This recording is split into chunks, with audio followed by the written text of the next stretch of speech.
Sí, lo que decía es que hay un punto, perdón, hay un movimiento que es de aquí hasta allí, o sea, desde este punto que es aquí, voy hasta allá.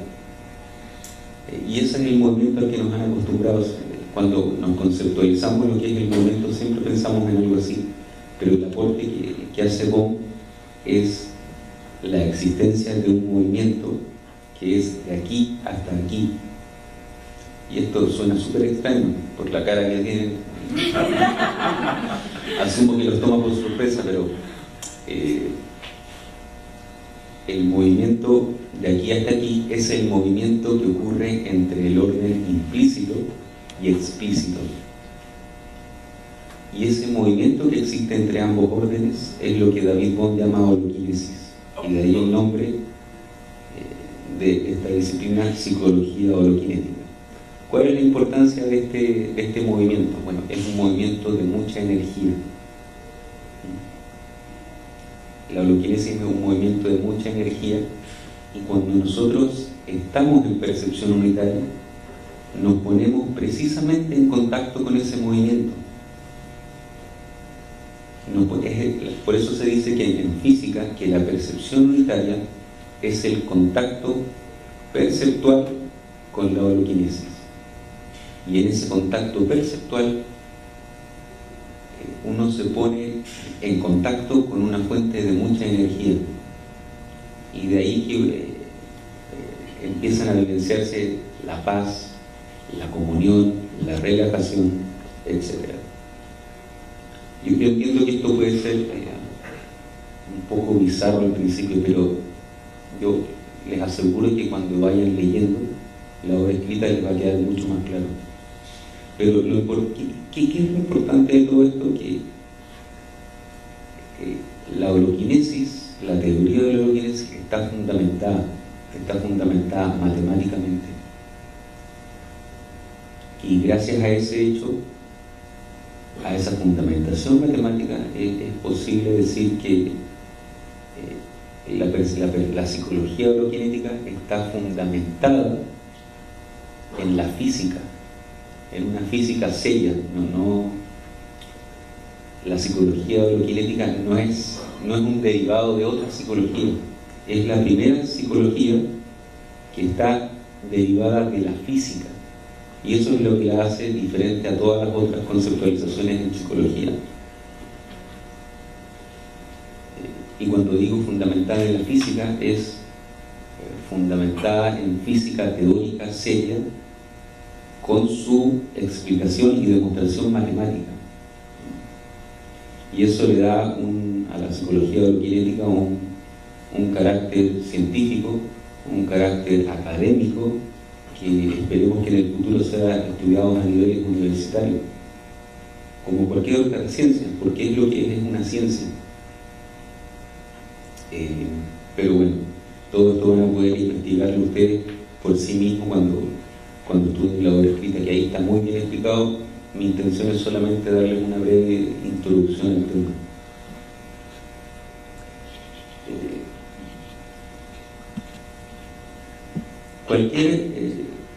Cualquier cerebro sano puede intentar la percepción unitaria. Afortunadamente la gran mayoría de nosotros, de los seres humanos que viven en este planeta, puede beneficiarse del intento de la percepción unitaria. Pero desafortunadamente hay casos en los que no es posible enseñarla. ¿Cuáles son estos casos? Bueno, en primer lugar, una persona que sufre de depresión, si no está con el tratamiento médico para su depresión, no puede beneficiarse de la percepción unitaria. Depresión tanto unipolar como depresión bipolar.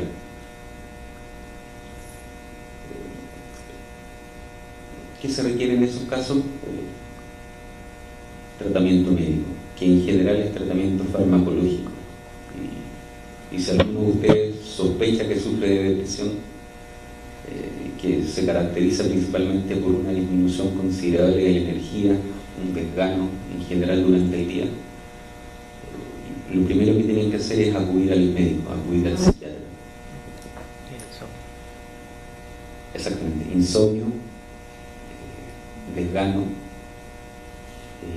Esos son los dos principales síntomas de la depresión. Y si alguno de ustedes siente eso, bueno, mi consejo es que acudan al psiquiatra, reciban el tratamiento médico adecuado y después ya pueden beneficiarse de la percepción unitaria. Lo mismo sucede con el déficit de atención, que afecta a los niños, pero por alguna actitud antimédica no siempre recibe el tratamiento. Entonces, claro, el déficit de atención también podría beneficiarse de la percepción unitaria si es que le damos al joven el tratamiento que requiere. Ahora bien, hay casos donde en definitiva no es posible enseñar percepción unitaria, que son en primer lugar la esquizofrenia. La persona que sufre esquizofrenia tiene una vida de mucha incoherencia, y la naturaleza de la percepción unitaria es precisamente la coherencia. Entonces es muy difícil que una persona cuya vida está dominada prácticamente por la incoherencia, por las alucinaciones, por las delusiones, etc., entienda de qué se está hablando. Asimismo, cuando hay retardo mental, tampoco es posible aprender percepción unitaria, porque para entender todos estos conceptos de neurología, de física, se requiere de cierto nivel de abstracción que la persona con retardo mental no tiene, desgraciadamente.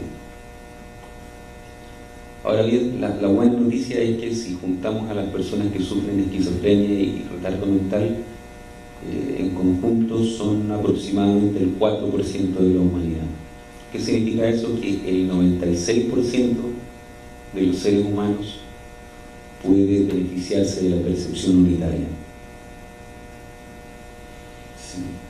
Y en el caso hipotético de que ese 96% se tomara en serio la percepción unitaria, que es lo que estamos tratando de hacer acá en estos seminarios, se crearían probablemente condiciones de paz y armonía para todos los seres humanos, que beneficiarían también al esquizofrénico y beneficiarían también a la persona que sufre de retardo mental.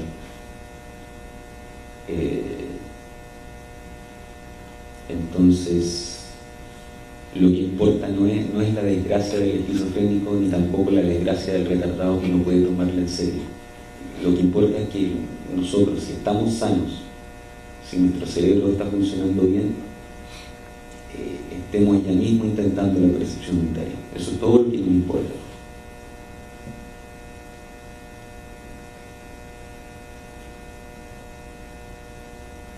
No sé si hasta ahora alguien tiene alguna pregunta o comentario. No sé si podrías decir por qué no puede el que tiene depresión o el de déficit de atención. Sí. Bueno, en la depresión, una de las características, la característica fundamental de la depresión es la falta de energía. La depresión está producida por la ausencia de neurotransmisores. Los neurotransmisores lo que hacen es ayudar a que circule la energía por el sistema nervioso. El deprimido tiene un déficit de esos neurotransmisores y por lo tanto no circula toda la energía que debería circular, y eso se traduce en desgano, en falta de concentración, en un cansancio, una fatiga general durante el día, insomnio, a veces puede haber estreñimiento también. Entonces, ¿cuál es el problema? Para la percepción unitaria, para entender la percepción unitaria y para intentar la percepción unitaria, se requiere mucha energía. Entonces, si no hay energía, como es en el caso del deprimido, no vas a poder ni entenderla ni intentarla. Entonces, es urgente en ese caso que recibas el tratamiento adecuado. En el déficit de atención pasa algo muy similar, porque tampoco hay energía. A lo mejor la explicación científica del déficit atencional sea distinta en términos de los neurotransmisores que están involucrados, pero el principio es el mismo. Al haber un déficit de esos neurotransmisores, circula menos energía por el sistema nervioso, y eso se traduce en que la persona no se puede concentrar. A veces también ocurre que no se puede practicar en un solo momento. Los niños que sufren de déficit atencional no pueden tener amigos, tienen constantemente fracasos académicos. Una persona en ese estado que no se puede concentrar que no puede atender una definición, que no puede aprender, finalmente difícilmente va a poder entender lo que es la percepción unitaria.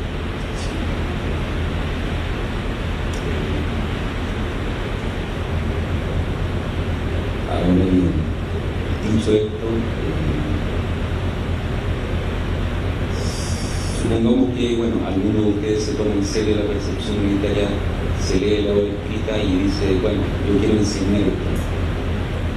Tal como decía Ignacio, este seminario no es suficiente para comenzar a enseñar psicología orogénica porque hay un lenguaje muy pulido que hay que aprender. Y si ese lenguaje pulido no se aprende, lo más probable es que ustedes siembren distorsión, porque más que una ayuda sea una confusión para los que lo escuchen. Por ejemplo, si yo les digo que vamos a lograr la percepción unitaria, ¿eso está bien o está mal? ¿Está bien? Está pésimo,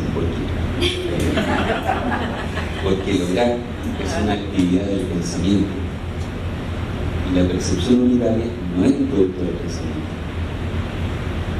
Son ese tipo de sutilezas que uno tiene que ir corrigiendo y en realidad que todos cometemos esos errores al principio. Entonces es muy importante manejar un lenguaje libre, un lenguaje libre de egocentrismo, libre de hipnosis, libre de temporalidad, o sea, libre de palabras como lograr, alcanzar, etc.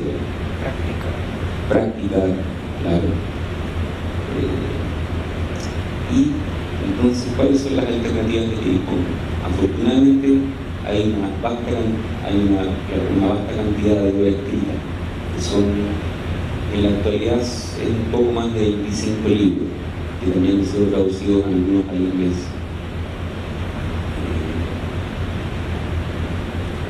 Pero bueno, en la actualidad la mejor forma de prepararse para ser profesor de esta disciplina es tomando el curso por internet, que son 7 meses, son 4 módulos que están distribuidos a lo largo de 7 meses.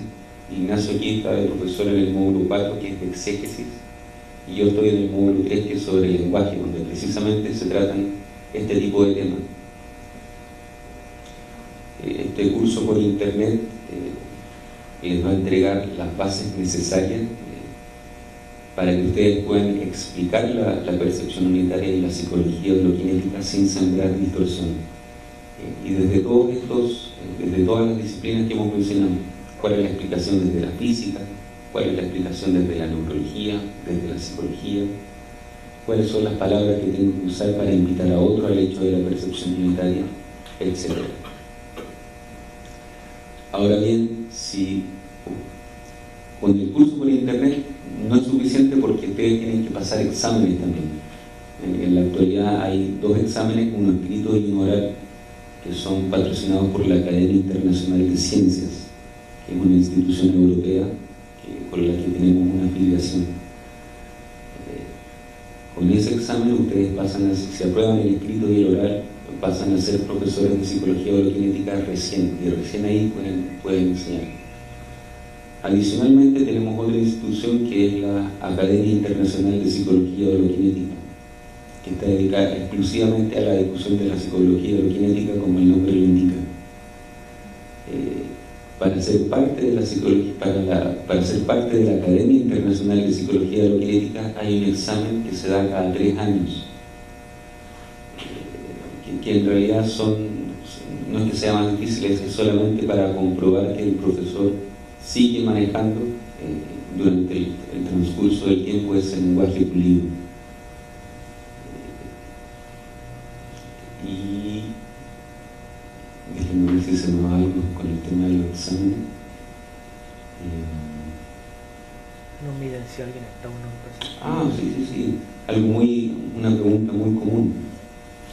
Una persona escucha hablar de la percepción unitaria y dice, bueno, usted está diciendo que la percepción unitaria es una función cerebral que no es un producto del pensamiento.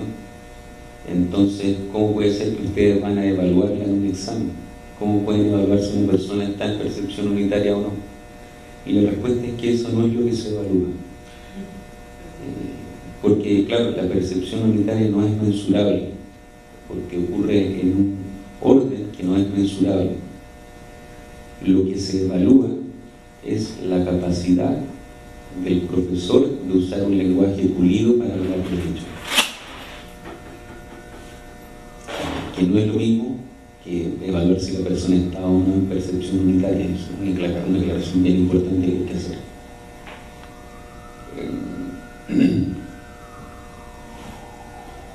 ¿Hasta aquí hay alguna pregunta que tengan?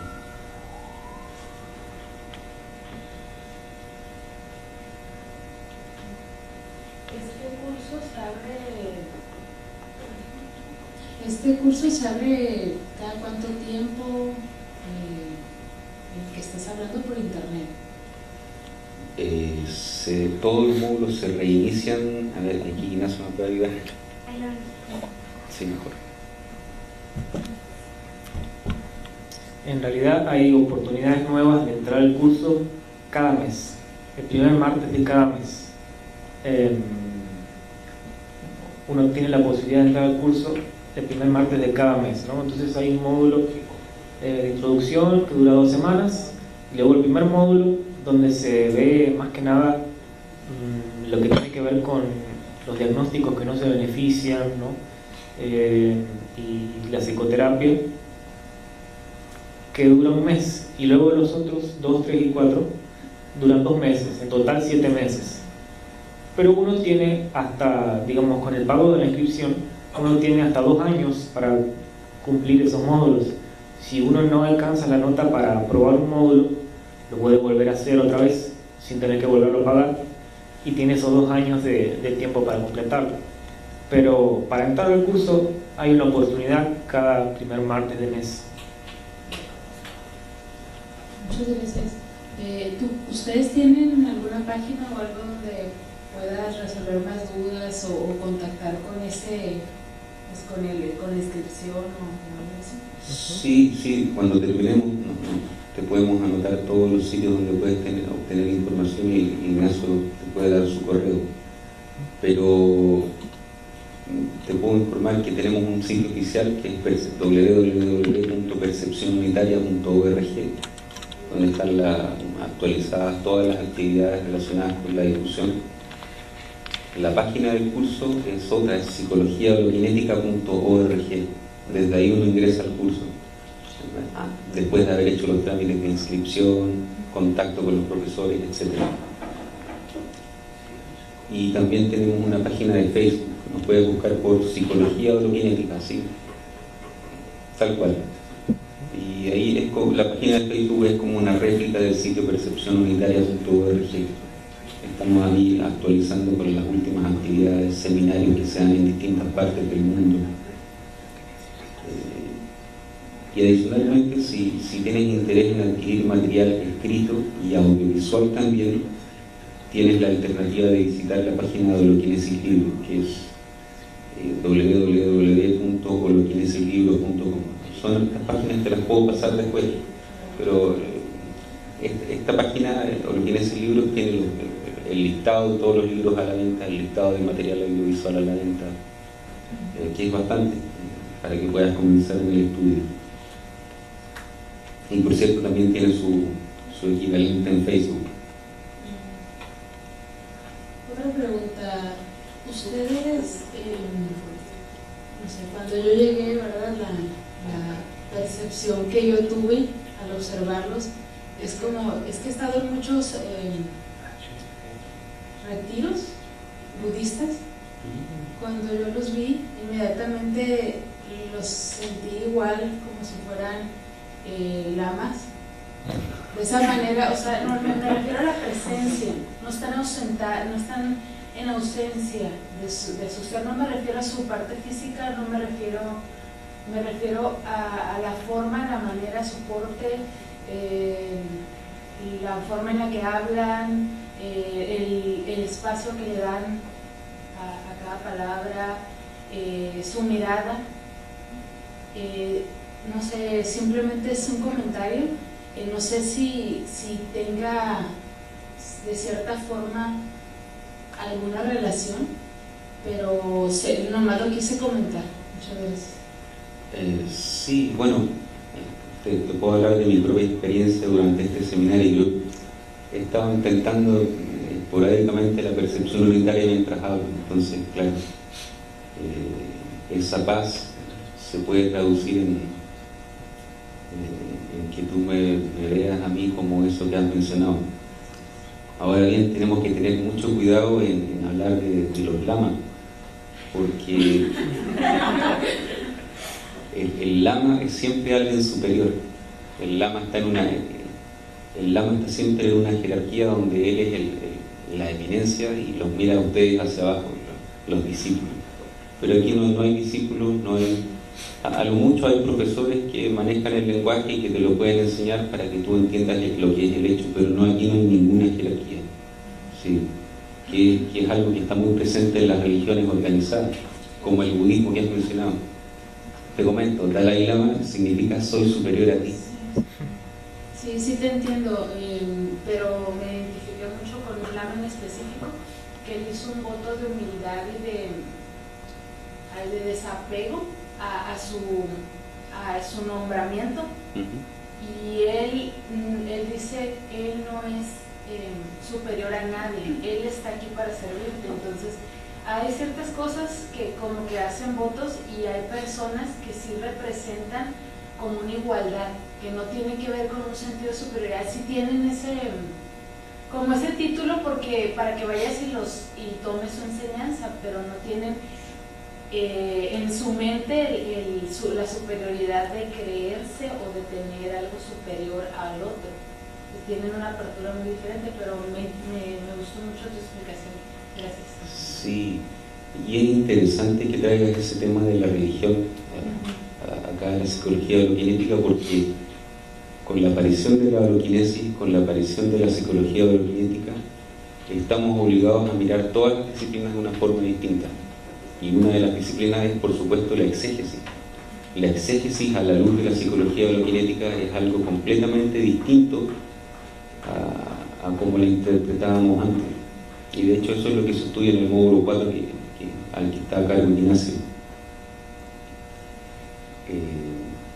Y sí tenemos que estudiar de manera exegética profunda el budismo. De hecho, hay un texto del Buda que se llama el Sutta Pitaka, los expertos dicen que es el único texto asociado al Buda, que de hecho está traducido. Rubén Pelman González, el iniciador de la psicología holokinética, lo tradujo, por si te interesa leerlo.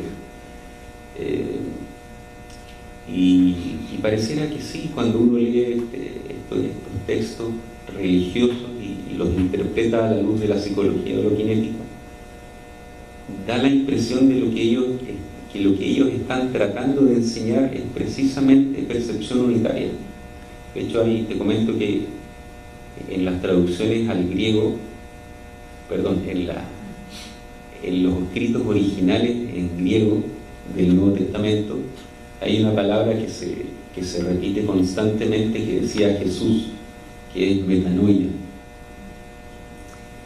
que ha sido traducida como arrepentimiento. Entonces, hasta el día de hoy se cree que en la actualidad, cuando Jesús iba de pueblo en pueblo, le decía a la gente, arrepiéntanse, arrepiéntanse. Pero en realidad, cuando tú estudias el origen etimológico de la palabra, te das cuenta de que meta significa más allá, noa significa lo conocido. Entonces, metanoia es ir más allá de lo conocido. Y por lo menos para mí eso es una definición de percepción unitaria. Y así como existe ese tipo de sutilezas en el cristianismo, también las hay en el budismo, por ejemplo. Y es por eso en parte que todas las religiones subsisten hasta el día de hoy. Pero ¿cuál es el problema? El problema parece ser que las religiones, el significado original, la enseñanza original de las religiones, parecen haber sido tragadas por el pensamiento.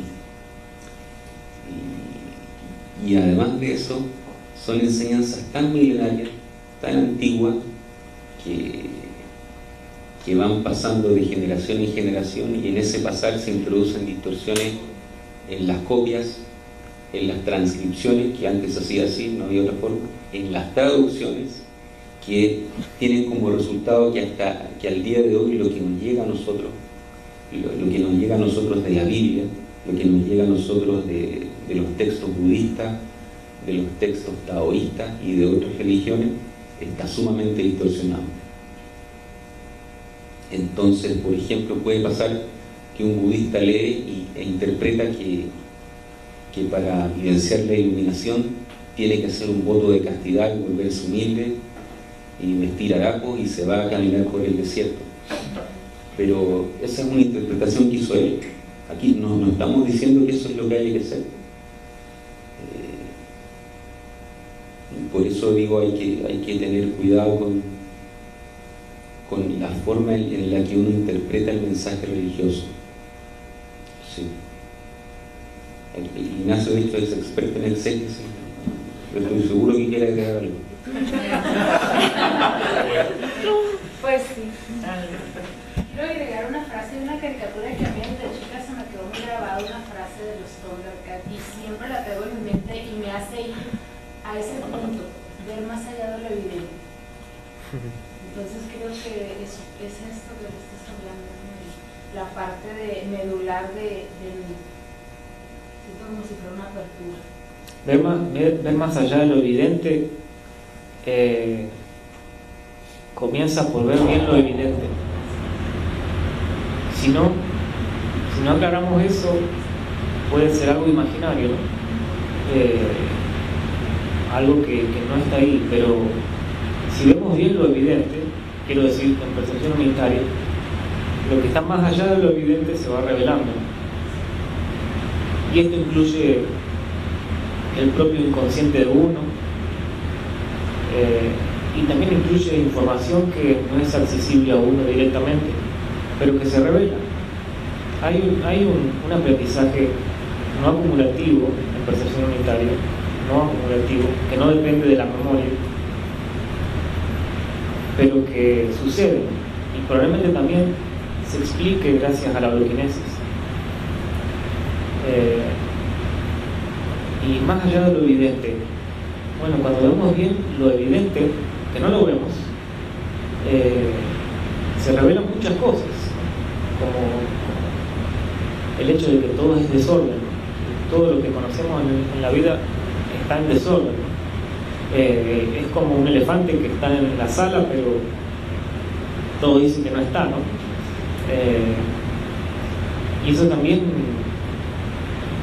muy prontamente se hace evidente, ¿no? Cuando uno empieza a ver en percepción unitaria, ¿no? Con honestidad perceptual, no eligiendo lo que va a ver o lo que no va a ver, ¿no? Las cosas como son se hacen muy evidentes. Y yo creo que lo importante sobre qué pasa con la religión, lo acaba de decir Guille, el pensamiento y la memoria se tragaron a la esencia de cualquier enseñanza religiosa, que es el completo contacto con la realidad. Y qué casualidad que en ese completo contacto con la realidad, que es la percepción unitaria, los que la hemos tomado en serio, nos encontramos con cosas como esto de la comunión. La comunión no es un rito, no tiene nada que ver con el ritual de la iglesia, ¿no? Lamentable que la palabra comunión esté asociada a eso. Simplemente significa estar con otros haciendo lo mismo al mismo tiempo, ¿no? Estar juntos. Es una forma de cohesión que por lo general no tenemos, más bien nos sentimos separados, ¿no?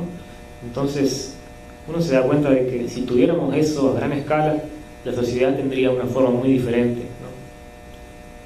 Y apenas uno lo comienza a estudiar a esto de la exégesis de los textos que fueron considerados sagrados, se hace evidente, ¿no? Entonces, qué casualidad que Jesucristo decía metanoia y también decía, y teniendo oídos no oyen, y teniendo ojos no ven, ¿no? Y muchas otras cosas. Uno vuelve a leer, por ejemplo, no tuve yo adoctrinamiento religioso, no me obligaron a ir a catequesis, que por cierto significa equesis, ¿no? Lo que están abajo, cata, hacen eco de lo que dice el jerarca. No me obligaron a repetir cosas, pero cuando me encuentro con la psicología holoquinética, el estudio de la exégesis me pareció fascinante, porque algo que había sido un cuento de hadas y que de lo cual mucha gente ya está cansada, ¿no? El cristianismo que conocemos, que es incoherente, resulta que tiene un origen auténtico, ¿no? Y uno vuelve a leer el Nuevo Testamento, ya no influido por lo que diga el Papa o el cura, y uno va de revelación en revelación, valga la palabra, ¿no? Y también es muy importante estar al tanto de que hay errores de traducción, es cierto.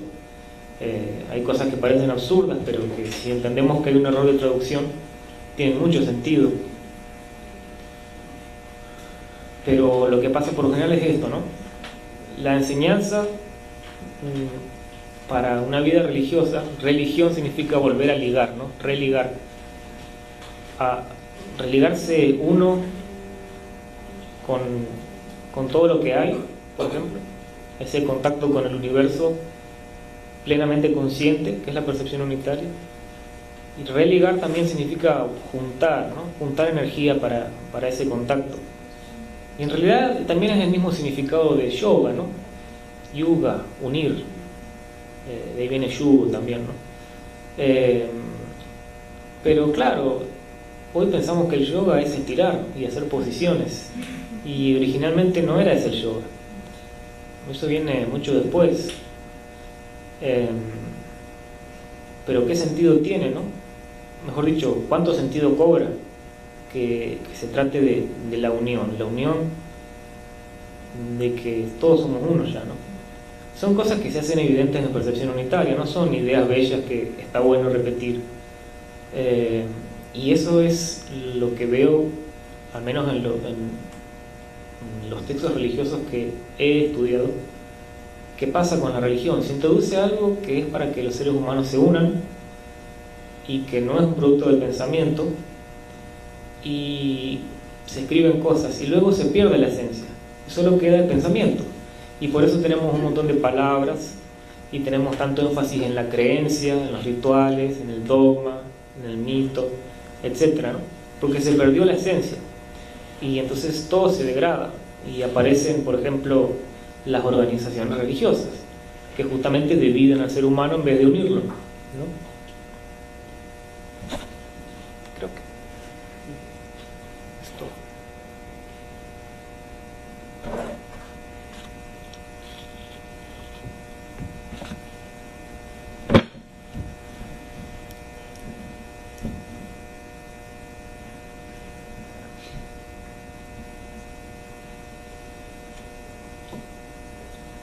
No sé si alguien más quisiera comentar algo mientras me sirvo algo.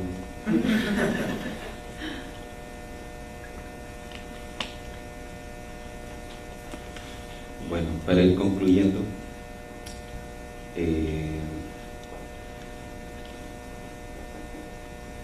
decimos también que la percepción unitaria es un segundo despertar en la vigilia. ¿Por qué decimos esto? Bueno, cuando uno se va a dormir,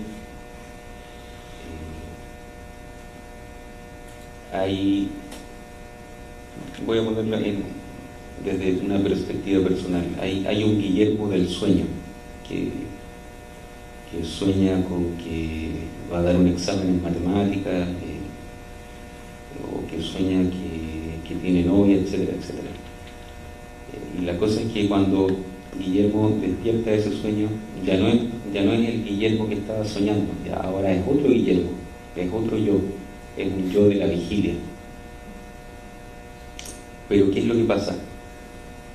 Si nosotros nos tomamos en serio la percepción unitaria, ocurre un segundo despertar, esta vez no de un sueño, sino que dentro de la misma vigilia, ese Guillermo, con todas sus aprensiones, con toda su rabia, con todo su pensamiento, con todo su egocentrismo, se acaba.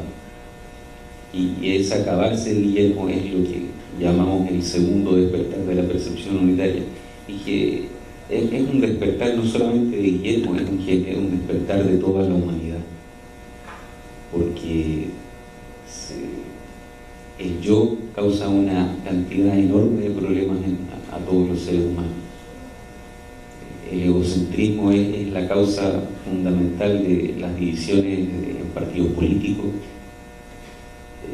las divisiones religiosas, las divisiones ideológicas y finalmente las guerras y las matanzas mutuas que los seres humanos cometen entre sí. Entonces, ¿por qué ocurre eso? Porque cada uno de nosotros sigue encerrado en ese yo. Cada uno de nosotros cree, está convencido de que somos este saco de piel que está caminando acá, está sentado acá. Pero en realidad, si uno lo estudia bien, ese yo, esa entidad, no es real, no tiene ninguna ubicación dentro del sistema nervioso, es nada más que un racimo de ideas, un racimo de imágenes, un racimo de recuerdos que están almacenados en la memoria y que a veces toman cierta preponderancia. Y a esos pensamientos les llamamos yo. Por ejemplo, puedo decir, puede venir un pensamiento de tristeza, pero en vez de decir viene un pensamiento de tristeza, digo yo estoy triste, lo cual es una incoherencia, porque si no hay una entidad que sea yo, ¿quién es el que está triste? Más correcto sería decir hay tristeza. Hay otro ejemplo donde esto se ve muy claro, que es por ejemplo cuando uno es un niño, tiene 12 años y le dicen, mira, que cuando te ven tus tías después de varios meses te dicen, has crecido mucho.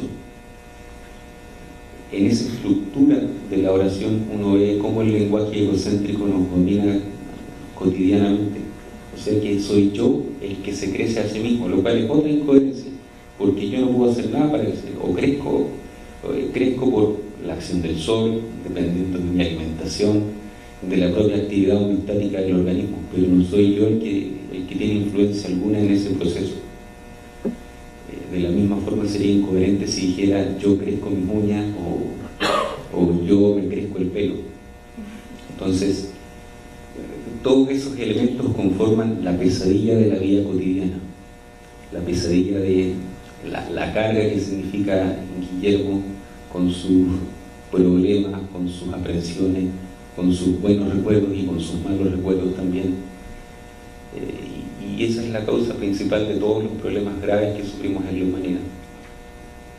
Entonces, si cada uno se tomase en serio la percepción unitaria, le permitiríamos lugar a ese segundo despertar durante la vigilia, donde ya no está Guillermo, o donde ya no está Ernesto o Javier.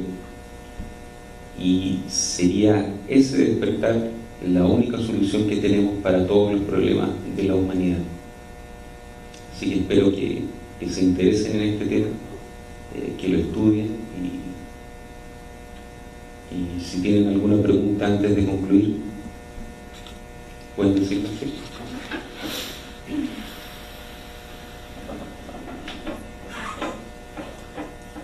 A mí se me hace muy interesante. Digo, ya lo había escuchado, pero no había recibido tanta información como el día de hoy. Y entiendo y me queda claro que pues es algo que te va a ayudar a trascender, ¿no? Pero eso no te deja vulnerable ante el resto de las otras personas en el ínter en el que es, o sea, sí, lo comienzas a vivir, a experimentar, pero no te deja vulnerable entre las demás personas que no lo viven o que no lo conocen. Sí, de hecho te deja vulnerable. Menos mal. ¿Y cómo? O sea, sí, pero luego simplemente, ¿qué haces? Ignoras, dejas pasar algunos comentarios o algunas acciones de otras personas, o cómo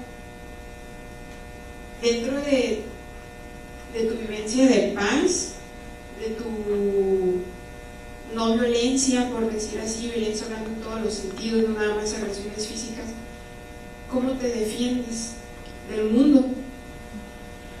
No se trata de defenderse o no defenderse, se trata de que tú percibes, de forma unitaria lo que sea que haya que percibir. Si alguien te trata de estúpido, lo percibes en percepción unitaria. Y la carga emocional, si estás en percepción unitaria, es distinta a si estás viviendo en percepción fragmentaria. Pero sí, de hecho es bueno lo que dices, porque de hecho te vuelves vulnerable, ya no caen tus defensas, caen todos esos mecanismos con los que nos han hipnotizado para tratar con la gente, cae nuestro racismo, nuestro clasismo, y eso te deja abierto a lo desconocido, y eso desconocido a lo mejor no va a ser agradable para ti. A lo mejor mucha gente va a chocar con esa vida que estás viviendo y se va a alejar de ti. ¿Sí? ¿Qué es lo que suele pasar? ¿No? Todo lo que no es esencial en ese proceso cae, pero cae por sí mismo, no es porque tú hagas un esfuerzo. Sí. Y esa vulnerabilidad, claro, puede parecer como algo malo, pero esa vulnerabilidad es la base de la comunión, me parece a mí. Porque si yo me relaciono contigo y no me estoy defendiendo, no estoy pensando que tú me puedes hacer algo mal, para mí va a ser mucho más pacífico que si estoy constantemente desconfiando de ti, que si estoy preparándome para algo malo que me puedas hacer, que es lo que ocurre habitualmente, y que es la falta de comunión. Y en esa vulnerabilidad te pueden pasar cosas, sí, te pueden hacer daño, desgraciadamente también, pero lo que cambia es tu estado mental, es que todo lo que vivas, sea bueno o sea malo, lo vas a vivir desde la paz y la percepción unitaria. Y convivirlo así ya es suficiente para que tu vida cambie para bien. Tu vida no va a cambiar para mal. No se van a acabar tus problemas. A lo mejor tienes un jefe que es un desgraciado, eso no va a cambiar. Pero el marco mental desde el que tú te vas a relacionar es lo que va a cambiar. Sí. Y esa vulnerabilidad, aunque pueda parecer algo peligroso, me parece a mí, es benéfica. Y es la base para la comunión entre los seres humanos.